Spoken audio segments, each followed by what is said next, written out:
За, сайн байцгаана уу? Өдрийн мэнд хүргэе. Йоо, нэг зэг гэж явах ингэж байгаа ярилцгаа юм байна те. За, зүрх судас цээжний хөндийн мэс заслын эмч хашчулуун.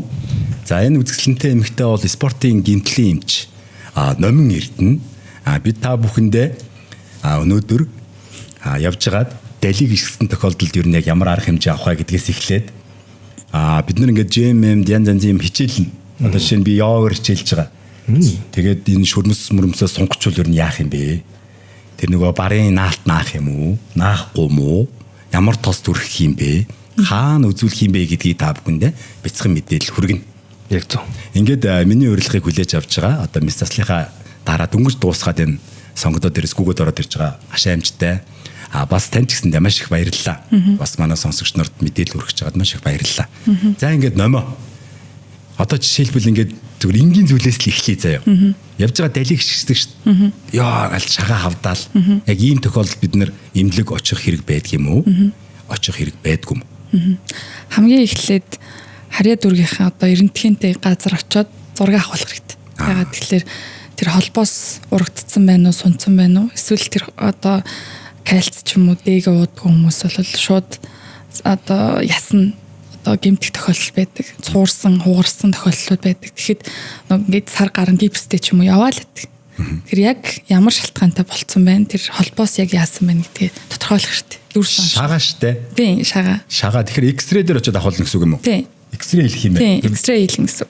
За. Тийм. Дараа нь эход ахуулна. Эхо харуулна гэсэн үг. Эхо зураг авахулна. Эхогоо ингээ харуулна гэсэн үг. Одоо шингэн хурсан байна уугүй юу? Харуулна гэсэн. Эхо ч нөгөө жирэмсний эхо гэдэг ингээд юм шингийн юм төрж байгаа л тий. Тий. Үений эхо гэж бас байдаг. Оо тийм үү. Гидсэн дээр шингийн юм яаж байгаа л ингээд гүйлгээд. Гээл төрхөн. Амар заваа мэдрэмж төрдөн штэ бүр энэ ямар заваа юм бэ? 5 бетонтэй юм татаа тацсан юм шиг. Тий. Эхлээд эрентхий ахуулна. За. Тэр ясанд гэмтэл байхгүй бол физик хэмжлэгэнд ороод явна гэсэн үг. Тэгээ рест гэсэн зарчмаар явдаг. Манайхан бол та одоо спортын гэмтлийн хэмжээ хэдэн жил хийж байна? За эхлээд хүний хэмжээр төгснө. Марсиал Боннелси Эрхүү хотод төгссөн. Тийм. Тэгээ дараа нь спортын гэмтлэрээр нарьсан. Тийм.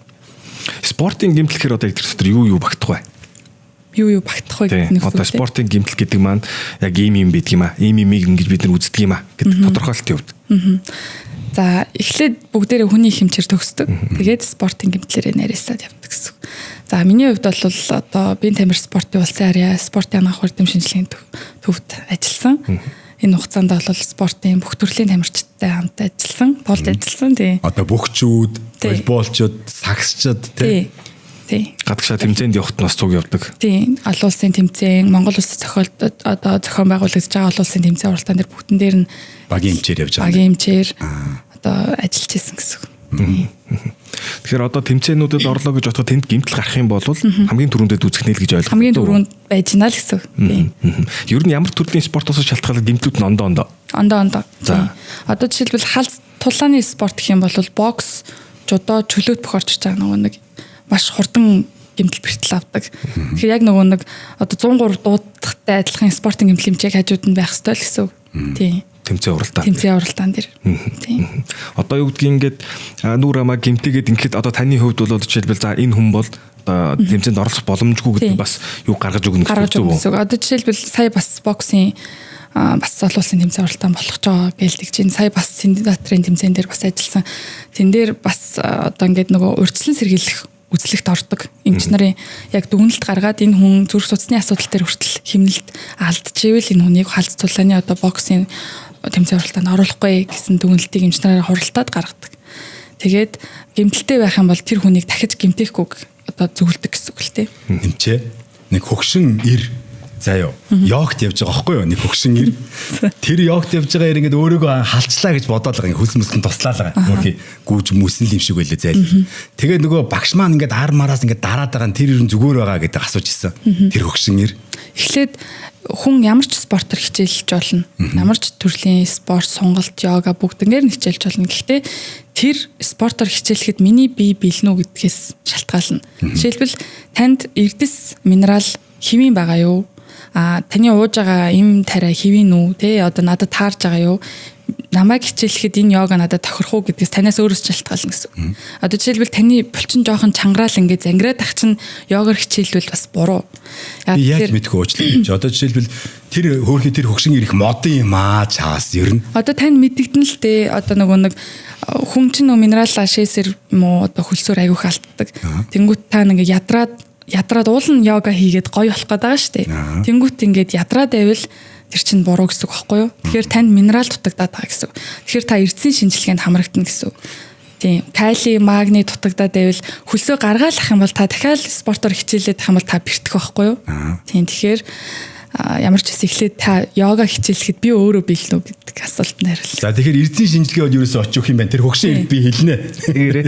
Тэгээд эрдэсийн шинжилгээ өгөөд эрдэс нь гайгүй байх юм бол ер нь тэр хөлсөө гаргаж байгаа зүйлээрээ л хичээлэх юм байна. Тийм болох юм байна. Тийм. Одоо манай тамирчид ер нь мэдэндээ бүгдээрээ нэмэлт одоо суплементүүд хэрэглэдэгтэй. Одоо ингээл уураг амин дэм хэрэглээд идэх. Тэр чинь ерөөсөө л хөлсөөр одоо алдж байгаа юмаа л нөхөн одоо авнаа л гэсэн үг байхгүй юу? Би ч нөгөө олон жил уучлаарай. Олон жил спортоор хичээлсэн шүү дээ би чи. Харин тэгсэн. Тийм би өөрийнхөө шээсийг шээж байгаа өнгийг хараад тэгэл жоохон хөөсөрж байгаа энэ тэр ингэж хараад би өөртөө яг тийм минерал дутуу байна, ийм минерал дутуу байна.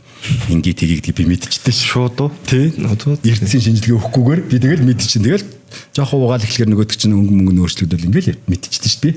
Хүмүүс жоохон дураараа байгаад идэгээс болоод бас буруу юмнууд гарч ирдэг л те. Жишээлбэл одоо хүүхдэд өнөөдөр тохиолдож байхад хүүхдтэй одоо витамин D амар хэмжээгээр өгдөг ч юм уу те. Эхлээд витамин D-гээ тодорхойлоод хэдэн процентоор одоо уух хэрэгтэй юм те 2000 таар уух хэрэгтэй юм уу 3000 таар уух хэрэгтэй юм уу гэд. Тийм. 5000 таар уух уу гэдгээ тааруулаад явна гэсэн. Тэгэхээр ер нь бол ингэж ойлголоо. Спортоор хичээлэх гэж байгаа бол эхний ээлжин чеклүүлээд тэгээд юу хэрэгтэй байгаа вэ гэдгээ бас чеклүүлээд за мөн одоо ингэ мэрэгжлийн одоо таавал жишээлбэл мэрэгжлийн тамирчинтай одоо ингээд юу гэдгийг үзээд ингээд явж хахад бол ерөөс байнгын чеклистэл байх юм байна шүү дээ. Чеклистэл байна гэсэн үг. Тийм. Эрдэсүүдийг нь эсвэл одоо босод эхлээд бол эрдэсээ бол тэр тухайн тамирчин одоо сардаа нэг удаа ч юм уу заавал өгж явах шаардлагатай. Тийм. Хэрвээ багадаа байвал тэр одоо эрдэсээ туныг одоо нэмээд явах ч юм уу тийм. Тамирчин биш хүм нөгөө хөгшин ир бас л сардаа өгөөд явах уу яах уу? Тийм сардаа л өгөөд. Заавал тамирчин гэхэрэл нэмэлт юм хэрэглэн гэсэн үг байхгүй шүү дээ. Спортоор та хичээллээд өөрөөсөө хөлс энерги гаргаж л байгаа бол тухайн хүн маань одоо шинжилгээг өгөөл явж ивэл илүү үр дүнтэй. Тэгэхээр эрдэсийн шинжилгээг цусаар өгөх юм уу? Эрдэсийн шинжилгээ цусаар өгнө. Тэгэхээр аль ч эмнэлэг дээр очиод жишээлбэл сонготой эмнэлэг дээр очиод эрдэсийн шинжилгээ өгье гэд хэлээл тэгэл эрдэсийн шинжилгээ өгүүлчих юм байна. Тэгэхээр дутуу витамин энэ төр гараад ирэхээр цайр минерал одоо юу хийдий? Төмөрн дутуу байх юм бол нөхөж уугаал. Уух хэрэгтэй. Тэгээд гайгүй болцсныхаа дараа л явсан дээр үү? Тийм. Тэр нөгөө нөхөцнийхэн дараа л явах юм байна. Үгүй хэрэгжилж явах явцдаа явж иж болно. Болох уу? Тийм. За. Та одоо жишээлбэл ямар витамин эрдэс хэрэгжилж байна? Биш ээ нөгөө хөгшин ирүү. Тэр хөгшин ирийг яриад байна уу? Эсвэл нөгөө намайг яриад байна уу? Тэр хөгшин ир. Тэр хөгшин ир ингэсэн юм аа. Тэр хөгшин ир болохоор нөгөө юм сахаргүй. Сахарын орц найрлага байхгүй тийм олон төрлийн витамин ууж байгаа. Нэг л мультивитамин ууж байгаа. Өдөр болгон. Хаанхыг хэрэгжилж байна? Солонгосыг хэрэгжилж. Витамин чинь бас тустай ойлголтохгүй. Витамин чинь одоо B, C гэл байгаа штэ. Тийм эрдэс бол тустай. Тэгэхээр нөгөө загасны тосмос гэл омега гэдэг чинь одоо эрдэстэй орох бас тустай болоо. Төвхтэй юм байна энэ ч номын менежмент те. Эрдэс бол тустай. Тэр Монгол хүмүүсийг ингээд ажиллаж байхад та ингээд дандаа л ингээд тамирчтай хүмүүстэй тулж ажиллаж байгаа. Биднэрт ер нь аль эрдэнэс аль амин дэм илүү тийм тутмаг байна. Бид нэр тэрийгэ яаж одоо заавал тийм нэмэлт хичээл хэрэглэхгүйгээр хүнсний бүтээгдэхүүнээс нөхөж авах боломж байна. Энгийн хэрэглээгээрээ. За хүүхдүүдийн хувьд бол бас булчин их одоо зангирж өвддөг, янгиндаг хүүхдүүд бас байдаг. Бүлснэс ингээд гараал яадаг хүүхдүүд байдаг. Тэр хүүхдүүдэд жишээлбэл одоо хамгийн сайн төрлийн үзмийг одоо буцалгаж өгдөг ч юм уу, банан, шошноос ч юм уу хүнснээс аваад иж болно. Байн гоохгүйгээр. Яг тэгэхээр шууд за энэ хүүхдэд кали дутагдсан байна. Кали хийгээрэй гэж болохгүй. Яг тэгэхээр шууд кали хийх юм бол тэр хүүхдийн булчин шууд сулардаг ч юм уу те. Тэгэхээр яг тухайн хүүхдийнхаа эмчтэй ч юм уу, спортынхаа эмчтэй эсвэл ямар нэгэн эмчтэйгээ зөвлөлдөөд тухайн шинжилгээгээ харж байгаа зөвлөж болно гэсэн. Тийм. Яг тухай хүнд нь зориулагдаад. Одоо ингэж байгаа бодибилдингийн одоо спорт гэж байгаа бас тийм нэг төрлийн. Тэг энд хэрэгжилж байгаа хүмүүс маань маш хэмжээний одоо нөгөө уураг их угаад байдаг тийм. Уураг уудаг. За эсвэл одоо өөх шатаагч уудаг ч гэдэг юм уу тийм. Тэгээ энэ маань нөгөө ихтэйд ирэхээрээ сүлдээ дийлсээд одоо бид нар тэр зүрхний эмчнэр дээр их орчирдаг л дээ. Тэгэхээр энэ маань одоо яг одоо жишээлбэл уураг хэрэглэхдээ ямар зарчмаар хэрэглэх ёстой юм. Одоо юу гэдэг одоо ингээ фитнес очингууд чинь багш нар л хэлчихсэн за чи нэг тийм уураг уучих гээд ингээд ийдэг. Яг өөртөө зориулагдсан л юм хэрэглэх хэрэгтэй гэсэн. Яг тестлж үздэг ч юм уу те эсвэл яг эмчтэйгээ зөвлөлдөөд эсвэл хоол зүчтэйгээ зөвлөлдөөд яг энэ миний биед болох уу одоо тэр хүн чинь тэмцээн уралдаанд яг орох гээд байгаа юм уу эсвэл зүгээр өөрийнхөө одоо би одоо организмыг айтайхан болгох гээд байгаа юм уу гэдгээс шалтгаалаад уурга хэрэглэн гэсэн. Тэрнээс шиг ингээд би тэмцээнд орохгүй зүгээр л гоё турхчиж ингээл амар хүчтэй уурга уугаадах шаардлага байхгүй. Тэгэхээр чи нөгөө бөөрийн үйл ажиллагаа чинь доголдол зүрхний үйл ажиллагаа чинь доголдол ирдэг. Даалангуу одоо нөгөө суц тэлэгчийг хийж бас суц тэлэгчийг жишээлбэл спорт ангаханд хэрэглэх үү? Хэрэглэхгүй шүү дээ. Тийм. Тэгэхээр одоо бодибилдингийнх нь яг хэрэглээд байна. Би одоо энийг салгаж өгөх гээд байхгүй юу? Янз янз л агаах. Яг тухайн спортын одоо тэр тэмцээн уралдаанаас шалтгаална гэсэн. Жимд явдаг байхад суц тэлэгч хэрэглэх уул гэдэг шүү дээ. Тэгэхээр тэр чинь багш нь гэж байгаа үү? Та бол зүрхний эмчтэй. Жишээлбэл одоо тань дээр түрүүн ингээл спортын янз янзын бэлтгэл хэрэглэсэн хүмүүс орж ирдэг гэж юм л да. Тэгэхээр суц тэлэгч хүний бие зүрхэнд ер нь ямар нөлөөтэй байд юм бэ? Яг ер нь бол ачаал өгөх л тоо. Ачаал өгөөд нөгөө суцаад хилээд суц тэлнэг нусан ангам сайжруул яг илүү хүчтэй л гарна гэсэн үг. А тэгэхээр энэ маань бас яг жижиг нөгөө ийм тун гэж юм байх хэвээр. Тэгэхээр тэндээ таардаг. Тэгэхээр нөгөө тэрийг хэтрүүлээд хэрэгжилчихэд байгаа хүмүүс маань л одоо ерөөсөө ингээл даалгавар одоо орой үдээс хойш одоо шилбэл гарч байгаа хүмүүс маань үдээс хойш фитнес хийж байгаа хүмүүс маань одоо суц тэлэгч өг шатаагч аваад байгаа л тэгээ үзээд идэг. Ингээд явахаар нөгөө юм туйлын буюу одоо ингээд явсаар хагаад энд хүрээ энээсээ цаашаа болоод ирэхээр нөгөө булчин сулардаг. Бусад одоо асуудлууд үсээд эхлэх байгаа юм л та. Зохистой хэрэглэвэл байх л бастай. Тий. Заавал асууж зөвлөх хэрэгтэй л гэсэн. Барын наалт гэдэг чинь одоо юу юм бэ юм чи яг одоо ингээд ийм янз янз ингээл наадаг шүү ингээл өвдөхөр жоохон өвдөхөр нь барын наалт ингээл нэг сонин үнэртэй ингээл наагаад идэг те. Энэ одоо яг ингээд зүгээр энгийнээр биднэрт ингээ ойлгуулад хэлэх юм бол энэ яг ямар үйлчлэгээ үзүүлээд байгаа юм тэр. Одоо бид нар толгой өвдөхөр ибупрофенуудтай адилхан зүгээр л хэсэггүй хугацаанд л өвдөлтийг намдааж байгаа. Тэрнээс эмчилж байгаа гэсэн үг биш байхгүй юу? Тийм. Одоо жишээлбэл ямар нэгэн үе мөчн гэмтэхэд одоо өвөө эмээр ч юм уу тамирчид ч юм уу нуруунд дээрээ өвдгөн дээрээ түрхдэг штеп. Ингээд наадаг штеп. Тэр чинь хэсэггүй хугацаанд одоо хугацааны зайтай л өвдөлтийг сааруулж байгаа одоо мартуулж байгаа л гэсэн үг. Тэгвэл тэр чинь тэгэл цусан чимэгдэж орж байгаа юм шүү дээ. Тэр юм нь тийм ерөнхийдөө хэсэг газар. Тийм байх тий. 100% тэр хүнд бол нөлөөлөхгүй л гэсэн. Жишээлбэл ийм л дээ. Одоо им ингээд нэг өвчин амдах юм уулаа гэж бод тий. Уунгууд яаж юм гэхээр нөгөө цусан шимэгдээд тэгээ тухайн газар очно гэж бол байхгүй. Нийт ерөнхий биендэнд үйлчилж байгаа. Буюу одоо нөгөө өвдөлт үүсгээд идэг яг нэг холбоосуудын салгаад өгчдөг гэсэн. А тэгүнгууд яаж юм гэхээр наалт наагаад өгөхөр яг хөглөр хэсэг газарт түрн арьсаар нь шимэгдүүлээд өвдөлтийг намдаана л гэж. Нэг хөгшин нэр далийг ишгээд цагс тоглож байгаа тийм хүлэн дээр унаад далийг ишгээд тэгээ тэр нь маш ингээ хавдаа тэгээ ерөөсөө үзүүлээгүй юм аа. Тэгээ тэр явдлаас хойш баг 15 жил болж байгаа.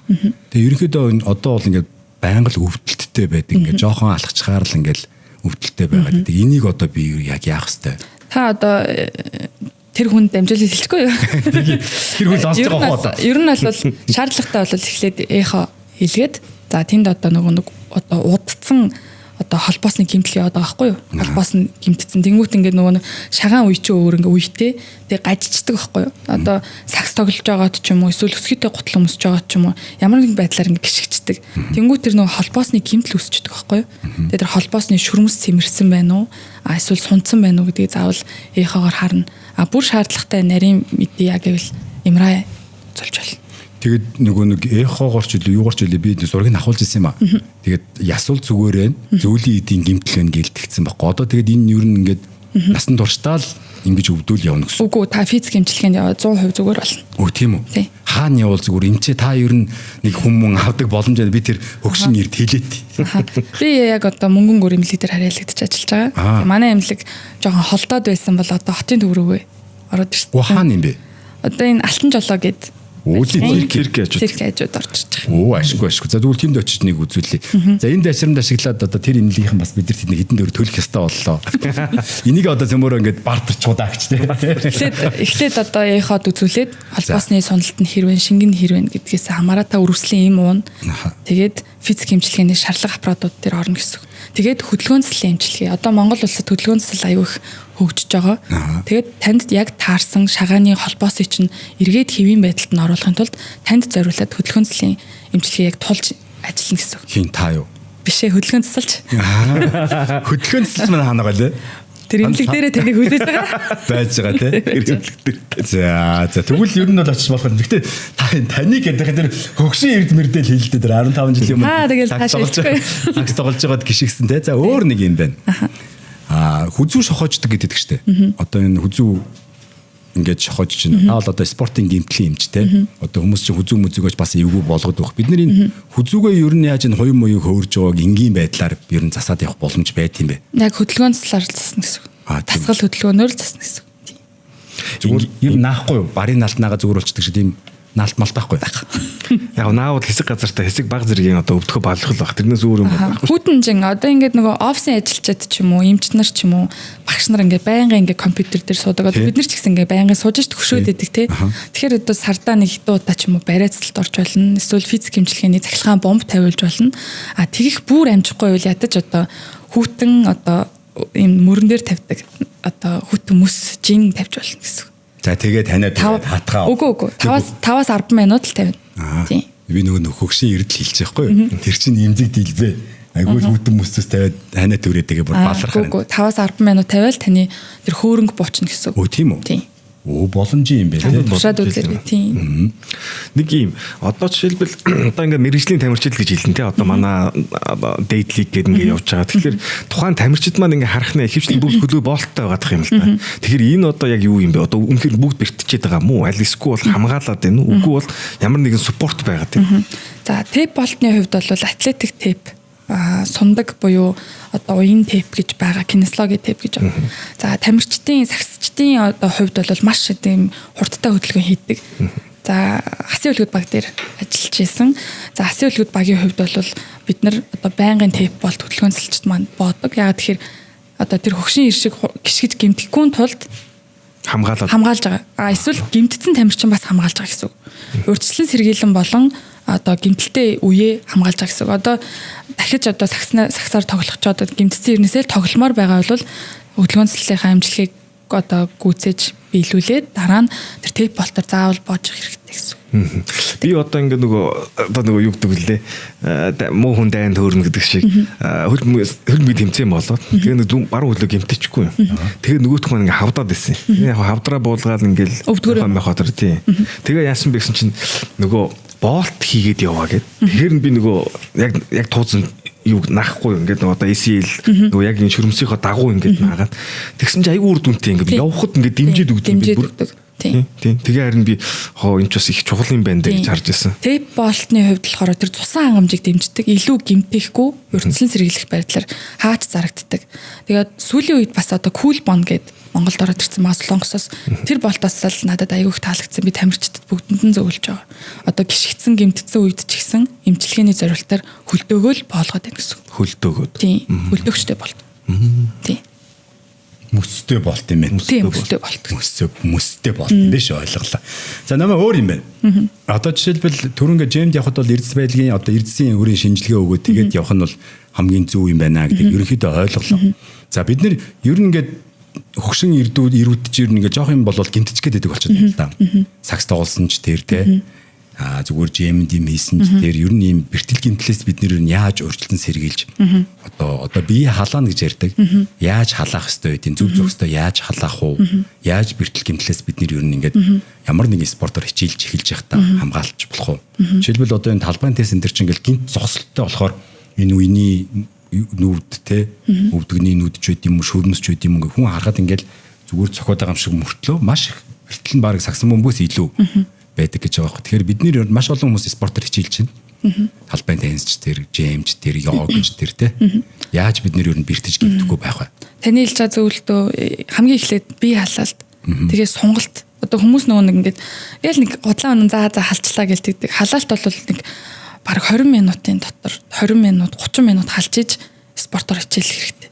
Тэгээд халаахтаа яг нөгөө үе болгоноороо одоо одоо энэ мөр толгой бид нар нэг 10 жилд 10 тасгал хийдэг гэсэн ажиллах юм биш те. Ажилуулад хөдөлгөөд тэгээ шагаагаа хүртэл хөдөлгөөд тэгээд хоёрдугаарт болохоор тэр тейп болтоор сайн боож ивэл зүгээр. Одоо яг тийм гэмтэлтэй маш хурдан хурц хөдөлгөөн хийдэг тамирчид заавал тейп болт. Тэгээд одоо өвдөгний бас хамгаалттай одоо тейпүүд байгаа, бинтүүд байгаа. Тэгээд өвдөгч энэ төр хүртэл зөөж болно. Тохоовч энэ төр хүртэл зөөж болно. Тэгээд спортоор хичээлэхэд бэлэн болно. Тэр нөгөө эцэг эхчүүдийн спортын наадам дээр очихдаа амар ингээл зүгэл очихгүй те. Хөл мөлөө баа. Хүмүүс араа. Буруу биш шүү дээ. Буруу биш те. Буруу биш. Дэрийг чинь ингээд хүмүүс андуураад идэх байхгүй юу? Энэ их худлаа ингээд те бараг хэлбэртэй дээ. Энд чинь хүн гэмтэхгүй тул дахиж ингэж санхүүгийн зарлага гаргахгүй. Бас эн чинь ингээд явандаа эмээ болно.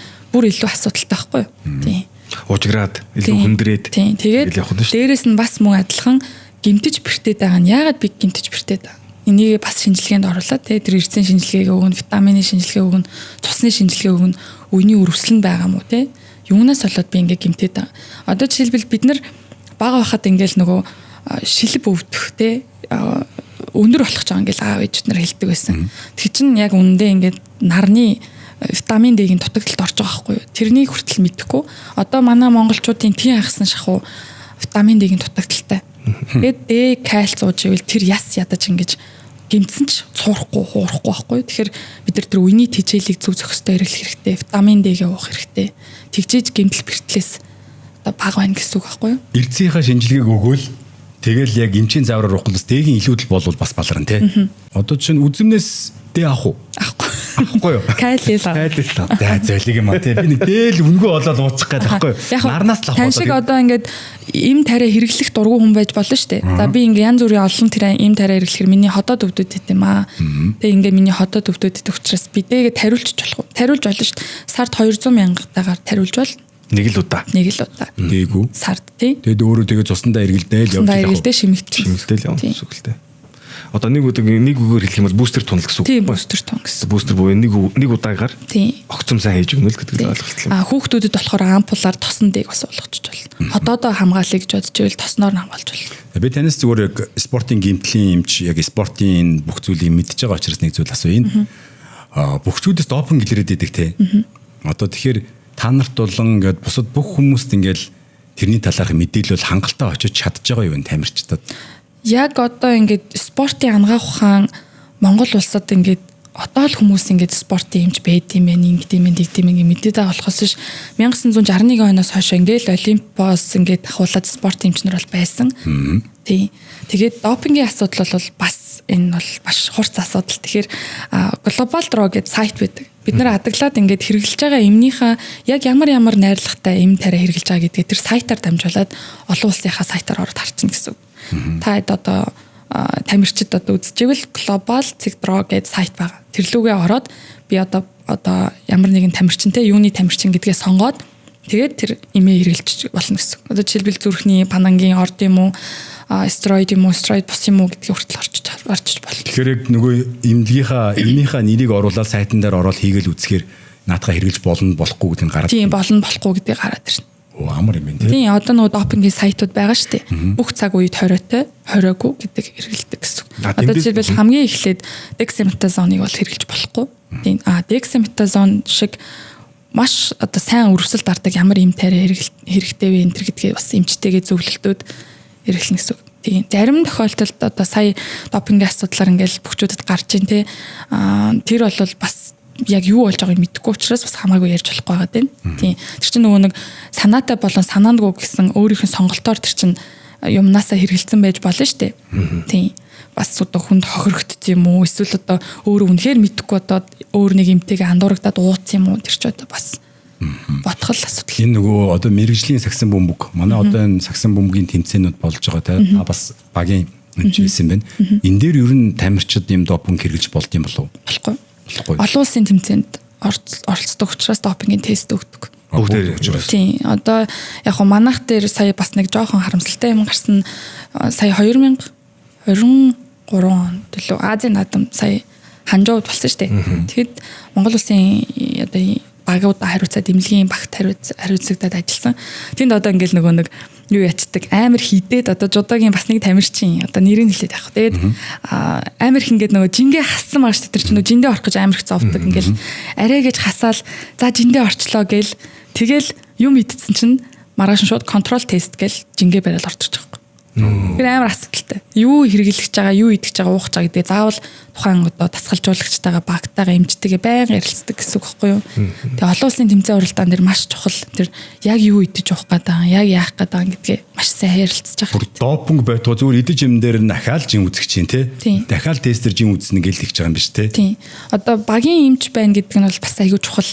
Тэр багийн эмнэлгийг ингээд баг барьж явж байгаа байхгүй юу? Тэгэхээр чинь нэг тамирчин гэмтлээ гэхэд яг тэр юм нь цөөхөн дотор нь байж галах хэвээр. Бүгд л бэлэн байж байгаа юм байна шүү дээ. Тэгээ олон улс одоо ингээд олон тойргоор явдаг ч юм уу ингээд явхад ингээд айгүй их нөгөө санхүүгийн юм гардаг. Тийм.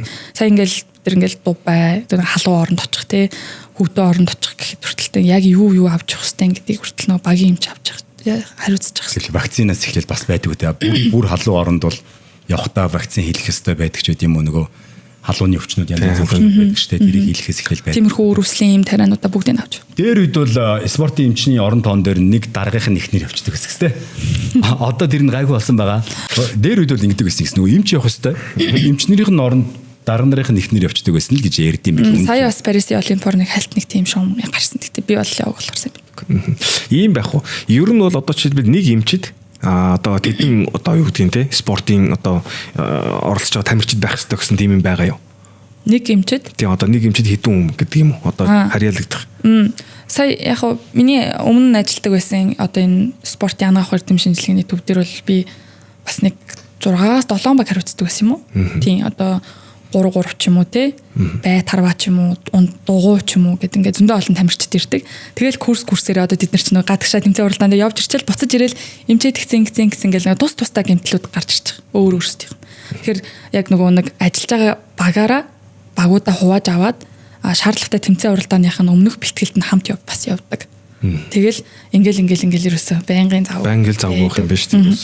Шатраас допингийн шинжилгээ авд юм болов? Авдаг. Яг чинь илүү их майндл болно шүү дээ. Тийм илүү одоо смарт болох. Ер нь олон улсын тэмцээн уралдаанд явж байгаа бол бүгдэн дээр л допинг тест авдаг. Тийм. Шатрынханд бэртчлээ гэх юм бол болохгүй юм тий. Бэртчлээ сонин юм байна тий. Шатраас хүртэл допинг авдаг. Тэр бол хүний ухааныг илүү хурцлж өгдөг, илүү бодлох юмыг нөлөөлдөг л ахын дээ. Айхтар л идэм да бурхан.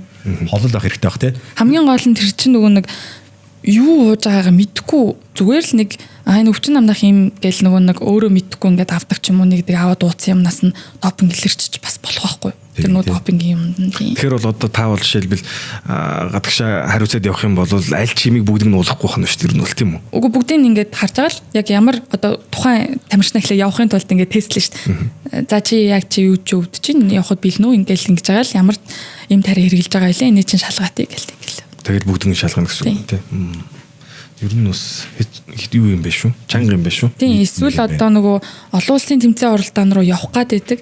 Наан бүр ингээд амар хүнд гэрт бэртэл гэмтэл авцсан байвал бас тусал тарианда бас авахаас шаардлагатай юм бас байдаг. Яг тэр нөө цусан дэргэлдээ тэдэн сарын дараа гарна марналдаг учраас. Би харин ингэж яг бодоодсон бүтээр ярьж байгаа энэ хүмүүс жимээр хичээлж гин янз янзын спортоор ингэж хичээлж гин. Тэгэл нэм хүүхдийн нэг урлаг спортын баяр болоод хамаагүй очиж тогложод гимтжин бэртжин те энэгээр ер нь яг яах ёстой байд юм бол бид нар юуг анхаарах ёстой байд юм бол хүмүүс ингээл байгууллагаараа заал авч байгаа л нэг нь гинт өнгөрцөн гээл байдаг те энэ болгон дээр бэртэж гимтэхгүй байх өөрийгөө халаах те энэ зүйлийг л нэг сэрэмжлүүлж ярий гэж битээр ярьж чаад за нэг юм спортын гимтлийн юмч байвал бүр янз юм байна гэдэг. Таны араас манай хашаа юмч баг хэд хоног хөөцөлдөж үү? 2-7 хоног хөөцөлдөж. Бүр олдохгүй завгүй юм аа те. Яг нөгөө спортоор хүмүүс хичээлдэг болсон тий одоо орчин үед бүгдээрээ л фитнест явдаг өөрсдөө ингээд анхаардаг болсон хайрладаг болсон тэрнтэйгээ адилхан хүүхдээ бас явуулдаг болсон тий миний хүүхд яв гэл одоо ингээд лаглаг одоо манай сагсан бөмбөгчөнд лаглаг болж штэ тэгээд хүүхдүүдээ бас айгүйх сагсны юунд бэлтгэлд явуулдаг за ингээд өөр клубүүдэд бас явуулдаг штэ сагснаас гадна одоо бокс жудооч гэдэг юм уу тий та тухайн хүүхдээсээ амжилт гаргахыг яг хүсэж ивэл тухайн хүүхдээ яг бэлнүү гэдгийг бас эмчэд үзүүлэх хэрэгтэй шүү. Заавал гимтцэн ойн бити. Угаасаа манай анагаахын салбарын бүгд ярьдаг шүү дээ. Бити ингээд гимтцэн ойн нь тэгээ дууссан бүх юм болцсон ойн ирж ил та. Наан нэрээд үзүүлчихье. Танаа хүүхдээ чинь одоо ACL те одоо энэ өвдөгний чагтаа холбоос сул байна уу чанга байна уугаас шалтгаалал тэр сагсаар явах уу гэж шалтгаалдаг. Тэнгүүт ингээд тэр хүүхд чинь ингээд амар хүсэл эрмэлзэлтэй хичээллээ лээдэг нөгөө гимтэл дээр яваал гэдэг нөгөө ACL ч өөрхий ингээд бүдэрч унаал гимтчдэг бас л тийм нөгөө холбоосохгүй. Тэгэхээр чин тэр спортоор хичээллэхийн тулд тэр хүүхд чинь биелнэ үү гэдгээс шалтгаалал явна гэсэн үг. Тэгэхгүй бол гимтээ дуусчаар чин тэгэл нөгөөч ч харамсалтай гомдоол спорт боли гэж таргалал ингээл стресс. Спорт бүжиг тэгээ юу байна. Ер нь хүүхдэд аливаа зүйлд хичээлүүлэх гэж байгаа бол одоо өрсөлдөн сэргийлэх бүх арга хэмжээг л авах хэрэгтэй. Тэгээд наан тэр эрдэсийн шинжилгээг нөхөх ёстой юм байна. Амин дэмүүд нөхөх ёстой юм байна. Биеийн сайн халаалгаж байгаа дасгал хөдөлгөөнийг хийх юм байна. Тэр хөгшин эрд хэлнэ. Тэр ёстой хэцүү хөгшин. Дээрээс нь бэлтгэлээсээ хангах нь гэсэн үг шүү дээ. Тий. За баярлалаа. Урилгыг хүлээж авч ярилцсан танд маш их баярлалаа. Тэгээд бидний подкастыг энэ манай талхчгэр юм эрүүл хүнсээр ивент гэж оролцдیں۔ Гарын бэлэг ор хүн урчаад гарын бэлэг өгөх болохоор уйтахтай шүү дээ. Хоёлаас айгүй уйтахтай болчихлоо. Тийм нөгөө бүхэл үрийн тэгээ шар тостой юм амуу гэж юм. Та мэдэх бах те. Хэрэгэлдэг. Ашгүй. За. Тэгээд урилгыг тад өгөөд ам болчих шиг. Энэ камера унгаачих гал ингээд хөөрхөв ингээд сунаад. За баярлалаа. Энэ чиа өртөө болохоор айгу дуртай байд. Маш их баярлалаа. Ажлын амжилт хүсье. Тэгээд Монгол улсынхаа шигшээ багийг төлөөлж маш олон уралдаан тэмцээнд оролцоорой. Амжилт гаргахад нь өөрийнхөө хувь нэмрийг маш олон удаа үзүүлээрэй гэж хүсье да. Баярлалаа. Аму жигнэг. Сахарын агуулмж маш бага. Транс тус агуулаагүй, хүнсний нэмэлтгүй, зохицуулах үйлчилгээтэй. Таны эрүүл мэндэд. Аму жигнэг. Сахарын агуулмж маш бага. Транс тус агуулаагүй, хүнсний нэмэлтгүй, зохицуулах үйлчилгээтэй. Та эрүүл мэндэд анхаараарай.